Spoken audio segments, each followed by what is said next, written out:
Občina Šmarješke Toplice je iz vseh vidikov izredno varna občina, pravi komandir novomeške policijske postaje Tomaž Slak.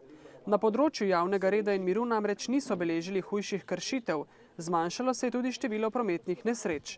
Novomeški policisti so v minulem letu na območju občine obravnavali 22 prometnih nesreč, leto poprej denimo 31, k sreči brez smrtnih žrtev. Osnovni razlogi za prometne nesreče so predvsem stran in smer vožnje. Alkohol kot sekundarni vzrok prometne nesreče pa se pojavlja v manjšem ali pa praktično v zanemarljivem številu. Tako da nimamo na območju občine Šmarješke Toplice zaznane posebne lokacije ali črne točke, kjer bi se zgodilo več prometnih nesreč. Prav tako niso beležili hujših oblik kriminalitete, pravi Slak. Število kaznivih dejanj, teh je bilo lani 54, prevladujejo pa predvsem tatvine in velike tatvine, se je v primerjavi z letom 2010 sicer nekoliko povečalo. Vendar v petletnem povprečju zadeva ali pa število kaznivih dejanj ni izstopajoče, niti zaskrbljujoče.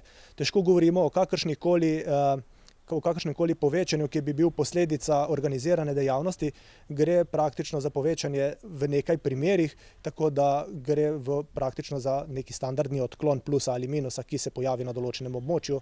Raziskanost kaznivih dejanj se je v lanskem letu povečala za 8%. Na območju občine Šmarješke Toplice je bilo preiskanih 57% vseh kaznivih dejanj, dočim je povprečje na območju celotne policijske uprave znašalo 45%.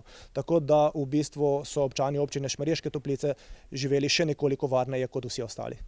Kriminaliteta na območju občine Šmarješke Toplice sicer predstavlja le dobrih 5% vseh kaznivih dejanj, ki jih obravnava novomeška policija.